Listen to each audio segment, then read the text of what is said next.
Welcome to today's session on modern zones for a modern economy, where we are going to be discussing the next generation of special economic zones, or SEZs, I guess, as they're often called, and how they are contributing to the development agenda across Africa and beyond. I'm Danielle Miles, and I'm a senior editor at FDI Intelligence. We're a specialist publication within the Financial Times. And SEZs are part of our day-to-day coverage, so I'm particularly pleased to be here moderating what I'm sure is going to be a fantastic session. Joining me are four experts in this area of SEZs in Africa, and they have rich and diverse experiences and, I guess, different perspectives of this, so I'm looking forward to a great conversation. Together, we've decided to make this session as constructive as possible. So rather than getting bogged down in challenges, there's challenges in everything, as I'm sure you all know, instead we're going to try and look at what is working and some recommendations to kick things forward even more. So let me introduce my speakers. On my immediate left, we have Sid Boubacar, who is team leader for SEZs and SMEs at the France African Union Technical Facility. Welcome, Sid. Next to him, we have Fundi Gundi, who is an East Africa regional finance and investment expert at UNIDO, which is a United Nations agency focused on sustainable industrial development. Welcome, Fundi. Next to him, we have David Kambu, who is Director of Land and Infrastructure at Kenya Special Economic Zones Authority. And last but not least, we have Chirag Shah, who is CEO of One International Fin Centre Associates, which supports governments and investors set up new cities and clusters worldwide. Thank you very much for joining us today. A quick housekeeping announcement. I'm sure, as you saw in the previous session, for your questions that you would like to ask our panellists, please use the event app, and at the end we'll get through as many as possible. So with that, let's dive in. David, I wanted to start with you. We're in Kenya. First time here for me, which is very exciting. So we wanted to start with a Kenyan perspective and experience, specifically on incentives.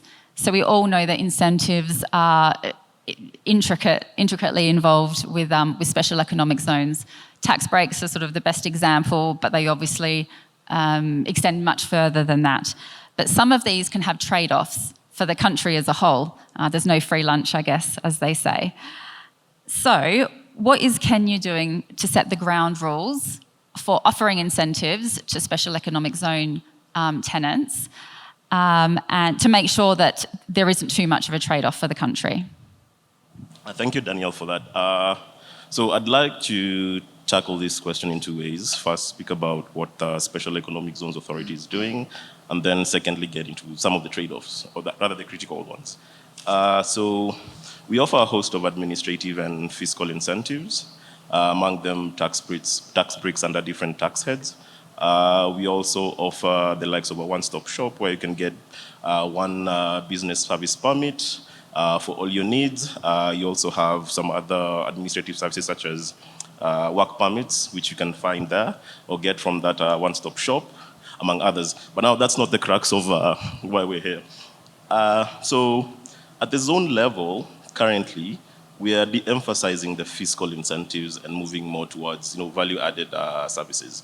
So, things like a green channel for quick customs clearance for your goods and such. We're looking at mixed-use developments where you have live-workplace situations happening, which are also an incentive that is place-based and such like.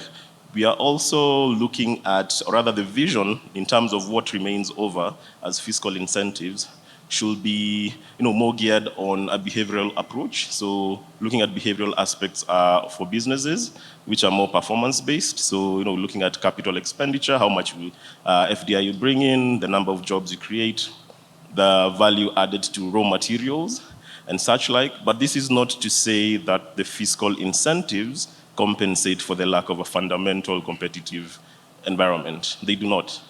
So which means then from all these learnings, how do we then deal with the trade-offs?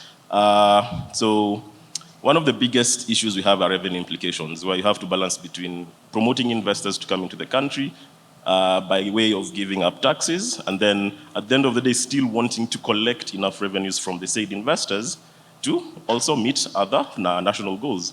So, and this has happened in such a way that we've looked at our law, and one of the interesting or innovative ways we're trying to, balance this out is where we're moving away from a compensatory environment to more of a business stimulation one, whereby through one of our amendments, which is going to be coming through anytime, we are locking in SEZ incentives in Kenya for the first 10 years for any investor who comes in at the time of signing. And then right after the first 10 years, you then default to the prevailing incentives at that prevailing time. So once your 10-year tenure is done. This means that at the end of the day, we're able to allow for fast business startup, and also, maintain a good revenue base or rather business revenue stability, and also reduce the risk of long-term revenue losses to the government. Secondly, we're also embarking on legal and regulatory and incentives design activity with some of our development partners, the likes of IFC, JICA, UNIDO, on basically changing how we look at incentives in Kenya to more of a performance and sectoral-based approach, such that the incentives awarded or the inducements awarded to an investor are the amount that is needed to bring the business in, but not the maximum available, which is a good way to get away from what you call, what everybody calls, and the World Bank likes calling this, the bottomless pit, where everybody's just competing on incentives without a clear win. Or rather, you're giving incentives just because, and because everybody else is. Which means that at the end of the day, we'll also be looking at the social and economic benefits of these incentives, and which, to my belief, is a better way of designing incentives in a country like Kenya. Thank you. Great, thanks, David. Yeah, performance-based incentives are really interesting. We obviously see this outside of special economic zones, so certainly interesting the idea of using them within them as well. Sid, my next question is for you.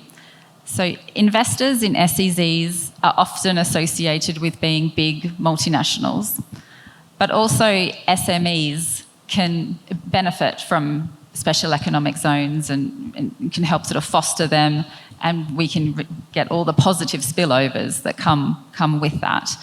You work in this space with SMEs and SEZs. What is some best practice to get more SMEs within special economic zones? And are there any examples that you can point to? Thanks, Danielle.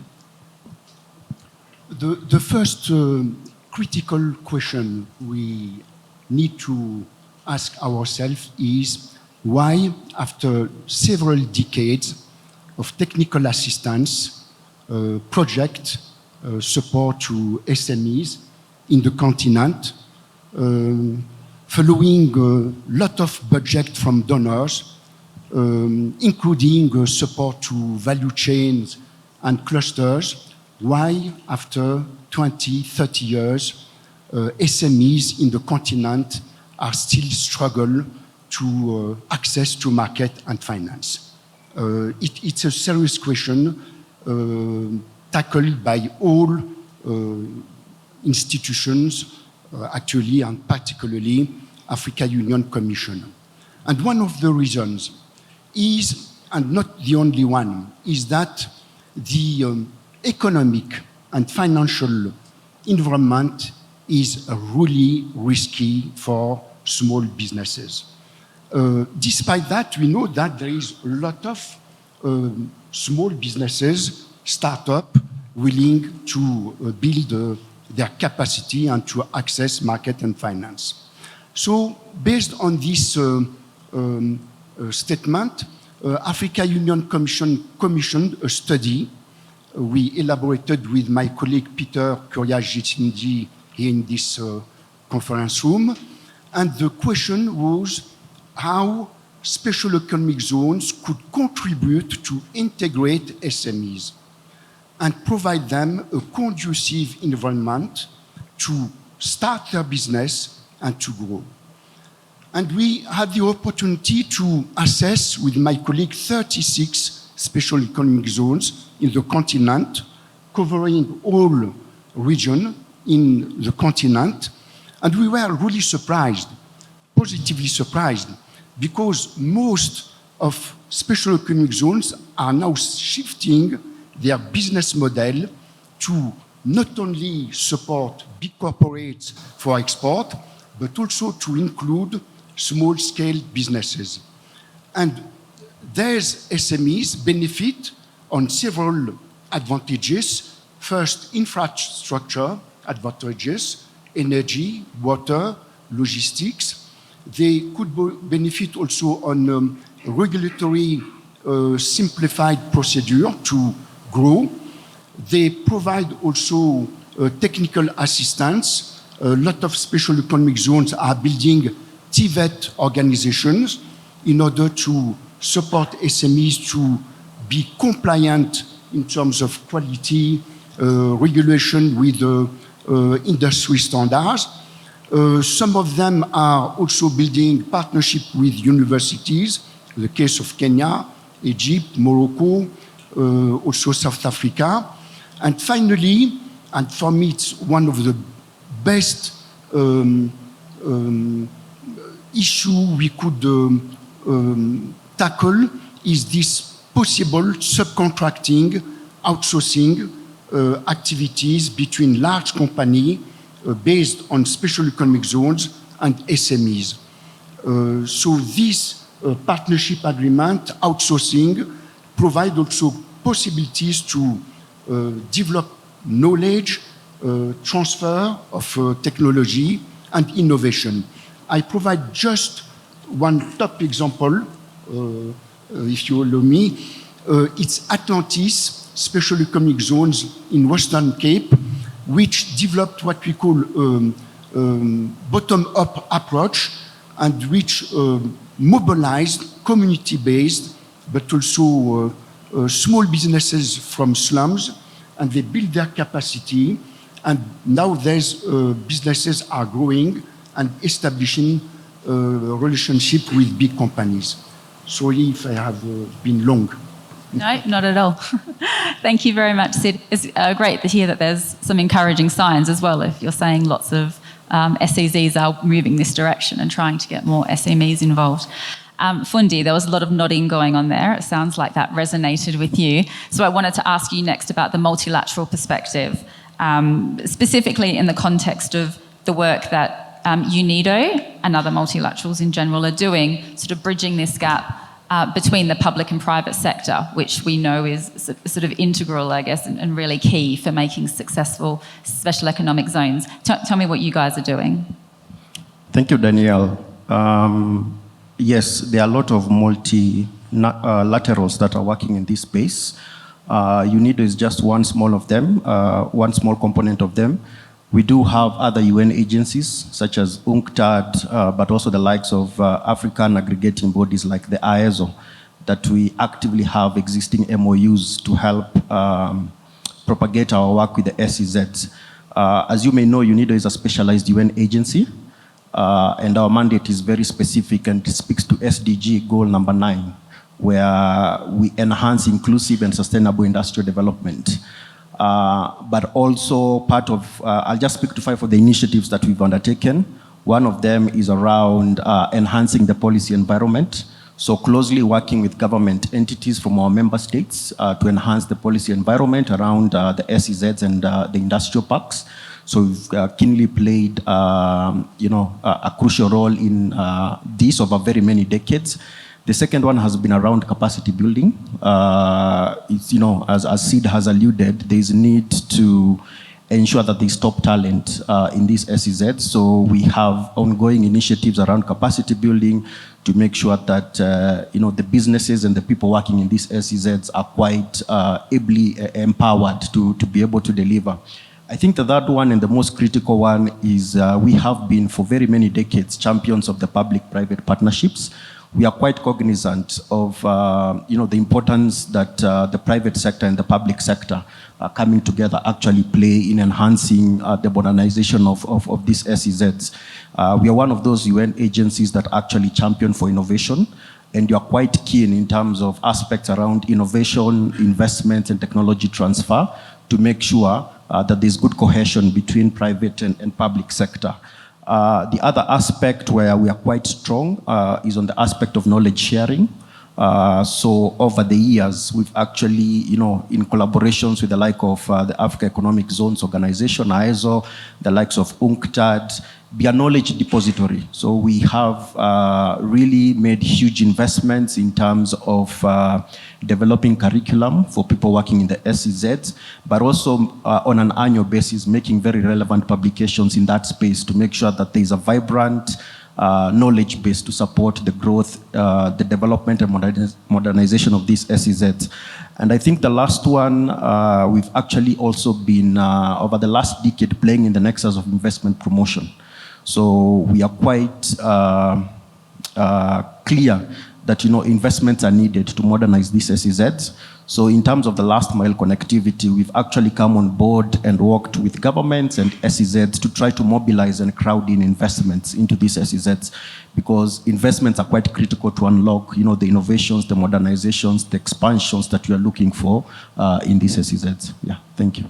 Thank you. Quite a multifaceted role then, by the sounds of it. Chirag, next question is for you. So your firm aims to bring the experience and success of cities like Dubai, where I understand you're based, to other countries when they are trying to, or in the process of setting up new cities and SEZs. Now, bearing in mind Dubai is sort of the best example, one of the best examples globally of how successful SEZs can be. What are sort of the top 3 lessons, or a couple of lessons, for SEZs which are at a much more a less mature stage, I guess, of their growth trajectory, specifically in Africa, but also this applies to SEZs all over the world, I would say. Sure, thanks, Danielle. So let me kind of take a quick snapshot of Dubai's expansion in SEZ world in 3 generations. So the first generation was from 1980s onwards, when Dubai created its first free port zone, Jafza, which was predominantly a goods trading, let's say SME industrial kind of environment, created on a port, focuses on goods and industrial activity. And it did very well. It was a leader in that space, in that era.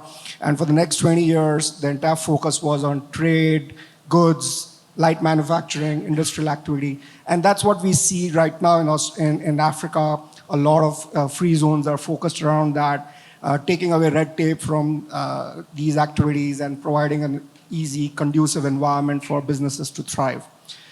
In the 2000 to 2020 era, which is the second generation, the entire focus shifted around knowledge services and business activities that were focused on creating higher value added activities. So you had trade and industrial activity, which was doing well, so you obviously continue to grow that. But from 2000 onwards, the focus shifted towards technology, media, education, financial services, and developing each of these clusters uniquely to serve not only Dubai, not only UAE, but the entire region. So if you look at our region, from Middle East, Africa, South Asia, there's been obviously a lack of governance, there's been lack of environment which is conducive for growth, technology, businesses to thrive. And so the focus shifted from just industrial and goods kind of activities to knowledge-based activities. And for the next 20 years, that was the focus, obviously, to continue the growth in the trade and industrial activities, but knowledge and services. When we started the DIFC, our number 1 objective was that at that time, UAE was, I think, 110th on doing business worldwide, at the World Bank doing business ranking. And we said, that's not good enough. Can we make it number 1? We said, okay, it's going to take a lot of time to change the entire country, but why not develop a cluster, the DIFC, a financial services cluster, which has no barriers and no preconceived issues or challenges that need to be kept. And we actually go from ground up and build something that should be number 1 in the world. So we started this financial center by clearing every hurdle, and when we actually ranked ourselves, it came as number 1 on the World Bank doing business environment. So it's not difficult to do that. You just remove all obstacles and create an environment, an ecosystem that actually works for that. And we started with that, and today in 20 years, the DIFC has got 45,000 people working there, thousands of financial firms, from Dubai not being in any global financial service ranking to be in the top 10 in every ranking possible, including FT's own ranking. And we've got a per capita GDP contribution of every individual working there of $250,000 per person, compared to a $50,000 for Dubai. And this $50,000 for Dubai was $10,000, say, in 1980s. So it's actually, bringing in 25x growth per capita of the value that's generated from there. So that was the second generation.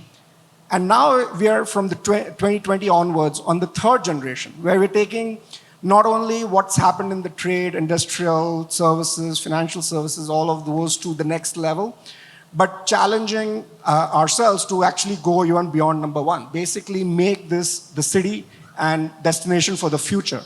So how do we bring in innovation, technology, and remove all barriers to growth to actually challenge whatever we've already achieved and take it to the next level?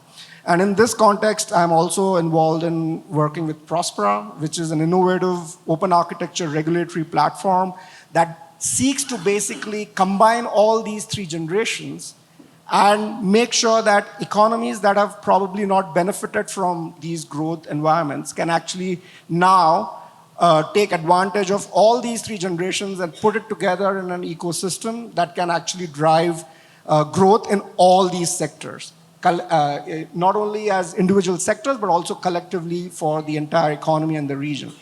And for Africa, if I were to put like a few lessons, the first one would be to actually look at your own competitive strengths and see where can we build on these to combine these three generational activities and bring them together. The second is, how can we use regulatory innovation as a competitive advantage? I think Africa, one of the biggest issues is red tape, bureaucracy, and that is actually a challenge. And I think the entire theme this morning has been governance and issues around governance. You cannot change the entire country so quickly, but you can create new clusters which can be world-class from day one, and then let that benefit trickle into the rest of the country over a period of time. And the third lesson really is that how do we actually make sure that investors, government, and the businesses that want to come and set up can collectively work to create ecosystems, not just individual incentives or benefits, but entire ecosystems that can let industries thrive.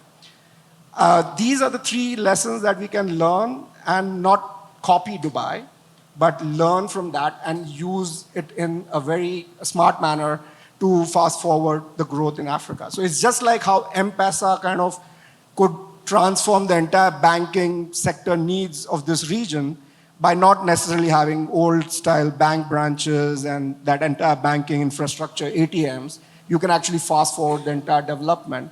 You should be looking at how can we use the examples of all these successes and do that for Africa. And in that context, we are also working with Prospera Africa. Megat is going to speak after lunch, and you shouldn't miss that session. And it's going to kind of give a vision of how we are looking at Africa, transforming Africa using this very open architecture environment. Great, thank you very much. Yes, really, it's useful to remember as well, Dubai, this was decades in the making, obviously, these things and how it's transformed. And obviously Dubai is an example of, there was sort of a nationwide or an emirate-wide strategy, obviously, as to how to advance this. And that's my next question for David. And we hear about this at FDI Intelligence all the time. Sort of some countries have very much a national strategy about how to roll out SEZs across the country, whereas others take more of a piecemeal approach and are perhaps more reactive to proposals, and sort of it's less centrally planned. What is Kenya doing? Does it have a national strategy? And how important is it to have a national strategy?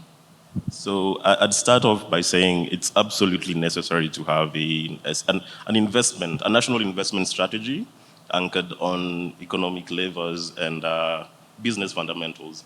So to give a bit of some history, the SEZ program in Kenya began with, or rather was envisioned to have 3 major clusters, 2 at the coast of Kenya, Lamu, Mombasa, and the 3rd one in Kisumu. So because of the sheer magnitude of the investment required and changing national priorities, this was then altered to be more private sector driven, where the likes of Tatu came up. And currently, we've seen an uptick in the number of public SEZs coming up. So, it's kind of a bit of a balance. But however, we have like a tiered level, or rather a tiered system in terms of our national strategy, whereby at the national level, you have the National Investment Steering Committee, which looks at 3 components. So value chain maturity, the enabling environment, and then there's a spatial dimension to it, which is more tied to locations and the inherent advantages. And at the authority level, us being the implementers of, or rather being the tip of the spear for the government in terms of investment promotion and FDI attraction, we are looking at, with our various development partners, creating a spatial national framework that will basically bring all these 3 components together and look at the 3 or 4 brightest spots which will be given priority in terms of what to develop, when to develop, and how these are timed. And then lastly, the importance of this would be that we'd move away from more of a cannibalistic nature, or rather environment in Kenya between SEZs, to that one which is more competitive and complementary in nature.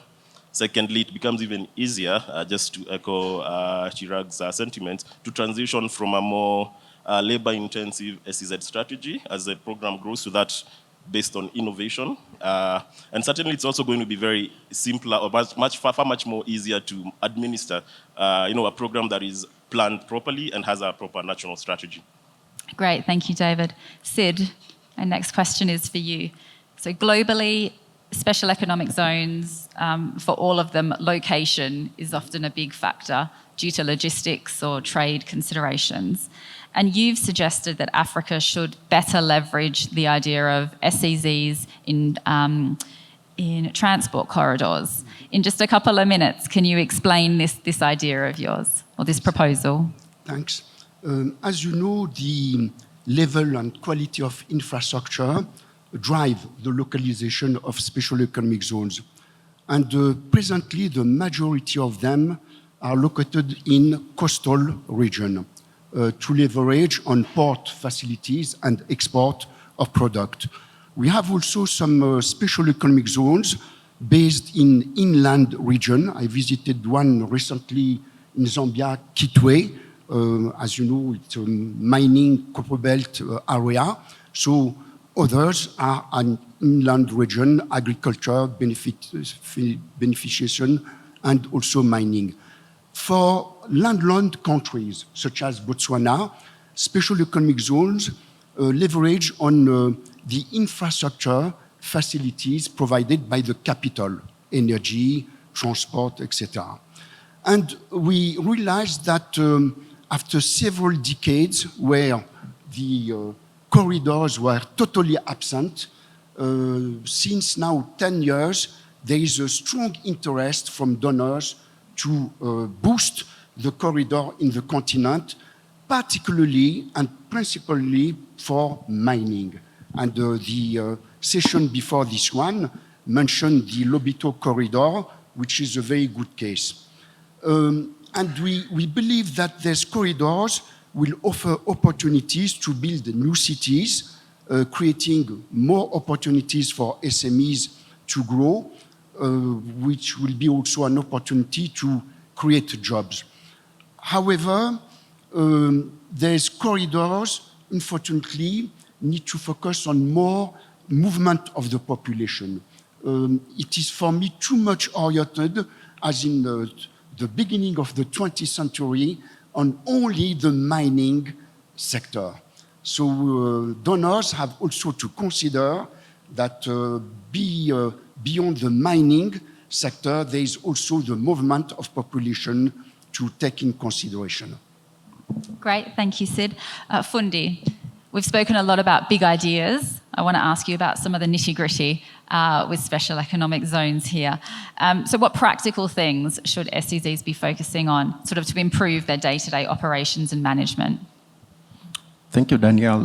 I think the model that, as UNIDO, we deploy is we actually have a holistic model when setting up these SEZs. So from the physical infrastructure to what we call the soft infrastructure. I think to begin with the physical infrastructure, we have a model which we call plug and play, to make sure that when the SEZ is set up, the entities, the businesses, the companies that are coming there literally plug and play. So ensuring that the physical enabling infrastructure is in place, from power to water, waste management, telecommunications in terms of internet connectivity, everything is actually adequately provided for to make it easy actually to act as an attraction. My friend David has talked about the one-stop shop. That's also another facilitative enabling environment where you have everything under one roof. So from business permits to business registration to tax issues and everything. So that makes it easy for any businesses that are setting up in those SEZs to easily fast track the process of setting up, because everything literally is under one roof. You don't need to move between offices to be able to be facilitated to set up that. So we are also quite keen on this one-stop shop model within the SEZs. But also on the more soft aspect, we are quite keen on aspects around financial management and planning, because we are quite cognizant that there's a huge capex investment that goes up in the setting of these SEZs. So we are also proponents of proper models around deployment of capital, attraction and retention of these investments in these SEZs. I spoke about the aspect of capacity building, which again is an area we feel is overlooked in terms of human talent attraction. Not only attraction, but also retention. So having people and the right skills coming to set up, but also making sure that those skills are available, either within proximity of these SEZs to be able to facilitate these processes. So for us, our outlook has been holistic, and we are also quite keen not only on attraction, but one of the aspects that we feel a lot of people overlook is retention. So what happens when you attract investments? What efforts are you making to make sure that you retain it? What happens when you attract top talent? What efforts are you putting to retain the top talent there? Otherwise, the aspects of capital flight, mobility, people move, and that will affect the ecosystem around the SEZs. Yeah, thank you. Thank you. Yeah, sort of parts of like national investment attraction strategies as well, isn't it? Not just for SEZs. Certainly all makes sense. Chirag, we've got our last question. I'm watching this clock counting down. We got one more panelist question though. So you obviously work in various countries throughout a number of regions, but in Africa, can you pinpoint just a couple of examples of SEZs being particularly forward-thinking or innovative? Yeah, so within Africa, I feel East Africa is probably the most advanced in terms of economic growth, how they're taking on the SEZ models and doing well on that, so on and so forth. However, if I kind of put any of the SEZs in Africa on the map and see, are you in the top 50 World Bank doing well, a business guide? And probably none of them will actually be in the top 50. When they can actually be in the top 5 or even top number 1, it's not very difficult. I think what is important is that we develop these SEZs or special cities, ecosystems that can compete with the best in the world. Today, talent and capital can move anywhere, and they probably move to the best place, best location. So it's not good enough to be number 20, number 25, number 10. You have to be number 1. That's like the base case scenario. And then from there, take it forward to that. So what we really need to do is see how can we remove all these regulatory barriers that we are creating for the rest of the country into this ecosystem. How can we attract innovation and challenge ourselves to actually future-proof ourselves for what's happening with artificial intelligence, with all these new technologies coming in, and how do we kind of use all of that to our advantage instead of getting impacted with that. So it's not just only about the first generation, second generation, third generation of SEZs. It's using these ideas of regulatory innovation, ecosystem building, and future-proofing for all those 3 generations of economic activities and building something for the future. So that's where I think there is a lot of good work that can be done, and Prospera Africa is working on that, and we'll share a bit of that later on, in terms of how you can actually leverage all of that for the future. And I feel East Africa has got the highest potential because it's got all the ingredients of political stability, governance, talent, beautiful, resourceful environment. So given all of these, and then your kind of center of Africa, it's a perfect place to be the hub for the entire Africa region. Thank you very much. We've got some questions here. We'll get through a couple of them if we can. The first one is for David, and it's a very specific question. And it is whether, after you're domiciled within an SEZ, I guess as a tenant, can you then set up a satellite office outside of the SEZ? So if you can answer from Kenya's perspective, I'm also curious. I know obviously different countries have different rules. Okay, so SEZ licenses are territorially anchored. So it means if you set up in, let's say, Tatu City, you cannot necessarily, or rather the license cannot be transferred to another location. That is a given. Because at the end of the day, given the customs rules, they have to quite identify where exactly are you located, what comes in and out, and that takes on a spatial dimension. So you can't not necessarily transfer the license to a different location. What you can do is set up a subsidiary, for example, that is tied to the mother company, which will have its own individual SEZ license. So that's how we've effected this within our program and our environment locally. Okay, thank you. Some very practical answer. Does anyone else want to share another example from the countries or regions they work in, how it works? Chirag? Yeah, that's. I was thinking, obviously, Dubai is a good example. Licenses. It's as simple as that. As in, let businesses, I would say, try and do away with licenses and let businesses actually work as a business in different environments. I think we need to change our thinking hats and see how do we make things work for businesses and not for regulations. Another question is about digitization. We've got 55 seconds. Let's see what we can do with that. So yes, that's obviously a major part of a modern economy, as we're talking about. How are SEZs sort of top ways that they're facilitating this, either in terms of what their tenants are doing or what they're doing themselves? Who would like to take a stab at that? Maybe I can take this. So we've seen an uptick in, and this is very interesting because it was nowhere within the strategic plans, even from the get-go. We've seen an increased interest in data centers, for example, setting up in Kenya.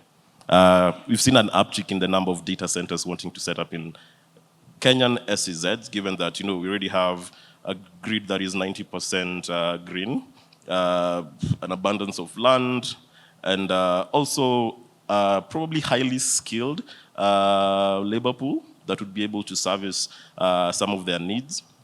And what has happened is the government has now taken up this as a part of its policy priorities in trying to look at Kenya being a center for compute in Africa. That is looking at AI, cloud, and any other spillovers that come about from that, but with a focus on also